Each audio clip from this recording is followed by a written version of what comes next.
Ali MacGraw was once the face of Hollywood innocence, the young woman whose performance in Love Story defined an entire generation.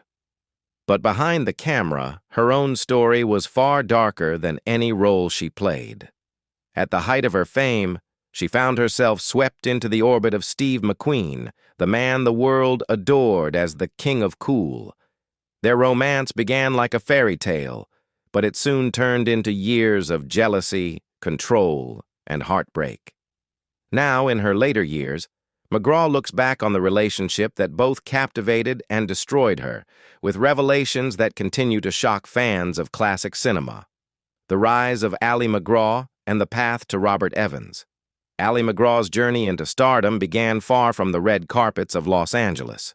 Born in Bedford Village, New York, she grew up in a home marked by conflict and instability. Her father battled alcoholism, and her parents' constant fighting left her struggling with self-confidence from an early age. Seeking escape, she turned to modeling, and under the guidance of editor Diana Vreeland, she broke into fashion. This step opened the doors to film, with her first screen role coming in 1969's Goodbye, Columbus. The romantic comedy became a hit, and MacGraw's performance caught the attention of Hollywood insiders. It was during this period that she met Robert Evans, a successful producer who was then head of production at Paramount Pictures. Evans saw something extraordinary in the young actress and decided to cast her in Love Story. Released in 1970, the film became a cultural phenomenon. With its heartbreaking tagline, "Love means never having to say you're sorry," the movie grossed more than $100 million worldwide and transformed MacGraw into one of the most sought-after actresses of the decade. Her performance as Jenny, the doomed student who captured Ryan O'Neal's heart, cemented her status as a leading lady. Behind the scenes, her relationship with Evans quickly blossomed. They married in 1969, and in 1971 they welcomed their only child, Joshua. Professionally and personally, it seemed as if Ali MacGraw had everything: a thriving career, a powerful husband, and the joy of motherhood. Yet destiny was about to pull her in another direction. By 1972, Hollywood was buzzing about The Getaway, an action film directed by Sam Peckinpah and starring Steve McQueen. Evans secured the role of McQueen's wife for MacGraw, a decision that would change the course of her life forever. At first, she hesitated, worrying about leaving her young son. But as she later admitted in her 1991 memoir Moving Pictures, the real reason was different. She already sensed the danger of working so closely with McQueen. "I knew I was going to get in some serious trouble with Steve," she confessed. And she was right. The Getaway and the affair that changed everything. When Ali MacGraw arrived on the set of The Getaway in 1972, she was still married to Robert Evans, and Steve McQueen was already a global superstar. McQueen, 12 years her senior, carried the aura of a man who had defied the odds. From a troubled childhood marked by abandonment to his rise as Hollywood's ultimate anti-hero, he embodied danger, rebellion, and charisma. For audiences, he was the king of cool, a figure who seamlessly blended his passion for motorcycles and race cars into his screen persona. For MacGraw, he was magnetic, almost impossible to resist. From the beginning, their chemistry was undeniable. MacGraw would later describe it as chemical, saying that when McQueen entered a room, men, women, and children alike would turn their heads. He had a presence that consumed everything around him, and MacGraw, despite her marriage to Evans, was swept up in his world almost immediately. Their affair began shortly after filming started in Texas, and it quickly became the most talked-about romance in Hollywood. The publicity surrounding their relationship boosted interest in The Getaway, which turned into a box office success. But while fans and the press celebrated the passion between the co-stars, the personal consequences were far more complicated. By the end of 1972, MacGraw filed for divorce from Evans, a scandal that reverberated throughout Hollywood. Evans, who had given her the role that made her famous, was blindsided by the betrayal. Their breakup later became a subplot in The Offer, the Paramount Plus series about Evans and the making of The Godfather. In July 1973, Ali MacGraw and Steve McQueen married. Their union had the glamour of a Hollywood fairy tale, but the reality was far less romantic. McQueen insisted that MacGraw sign a prenuptial agreement guaranteeing she would not seek money in the event of divorce. More importantly, he demanded that she abandon her acting career entirely. At the very height of her fame, MacGraw stepped away from Hollywood to fulfill his expectations. She later admitted that she agreed out of fear of losing him, even though it meant silencing her own ambitions. Life with Steve McQueen: control, jealousy, and sacrifice. At first, married life in Malibu seemed idyllic. Ali MacGraw and Steve McQueen settled into a secluded beach house where they hosted barbecues, walked along the sand, and enjoyed the company of a few close friends. To the outside world, they looked like a glamorous Hollywood couple living the dream. But behind closed doors, cracks quickly began to form. McQueen carried deep emotional scars from his childhood.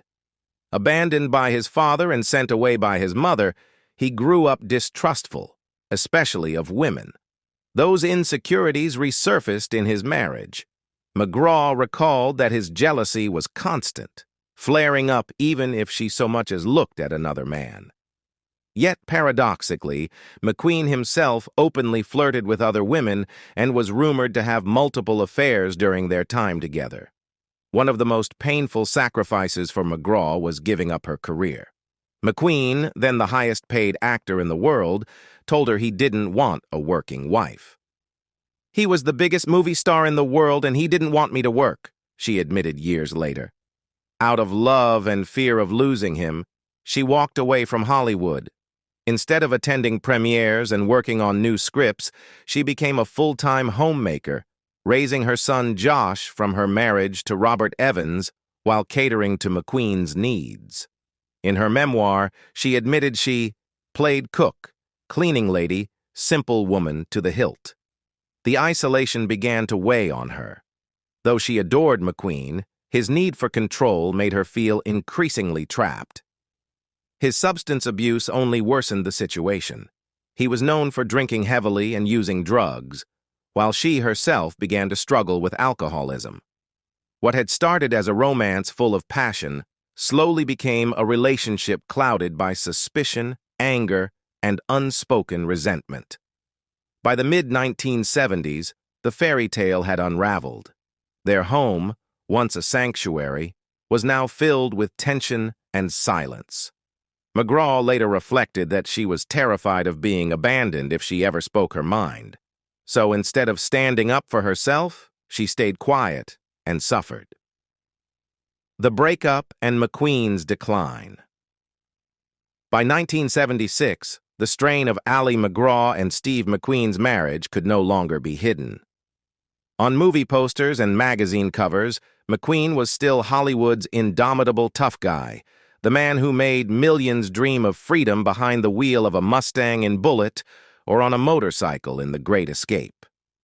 But at home, the reality was far less heroic. His addictions had tightened their grip on him.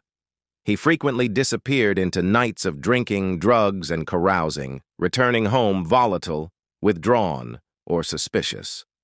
For MacGraw, who had already surrendered her independence to meet his demands, the loneliness was suffocating. She began drinking more heavily herself, searching for relief, but only sinking deeper into despair. The rumors of McQueen's infidelities gnawed at her. Stories of flings with other women spread quickly in Hollywood circles. At first, she clung to denial, convincing herself that the charismatic man she had once adored was still there, buried beneath the anger and chaos. But soon the whispers became too persistent to ignore. The humiliation was crushing. Feeling unwanted and desperate for some measure of comfort, she admitted years later that she too began seeking companionship outside the marriage. What had once been a passionate union now devolved into a cycle of betrayal and bitterness, each wound cutting deeper than the last. By 1977, MacGraw's patience had run out. She told McQueen she wanted to return to acting, to reclaim the career she had abandoned at the peak of her fame. Her confession was not only a desire for work, but also a declaration of selfhood after years of suppression. McQueen's reaction was cold and final. According to biographer Mark Elliott, he told her, "In that case, we are filing for divorce." Those words shattered whatever illusion remained. They confirmed her greatest fear, that her voice and choices had never truly mattered to him. Determined to stand on her own again, MacGraw accepted a role in Convoy, directed by Sam Peckinpah. The decision made reconciliation impossible. Though they briefly attempted to patch things up, trust had already evaporated. In 1978, after 5 years defined as much by control and jealousy as by passion, the divorce was finalized. Only 2 years later, tragedy struck. In 1980, at the age of 50, Steve McQueen died from pleural mesothelioma, a rare cancer caused by asbestos exposure. His illness shocked the film industry and devastated those closest to him. For MacGraw, the grief was complicated. Despite the anger, the betrayals, and the pain, she had loved him profoundly. Looking back decades later, she admitted, "I wish we had both grown old sober." It was a heartbreaking acknowledgement of the life they could never have, a dream forever lost to addiction, pride, and an untimely death.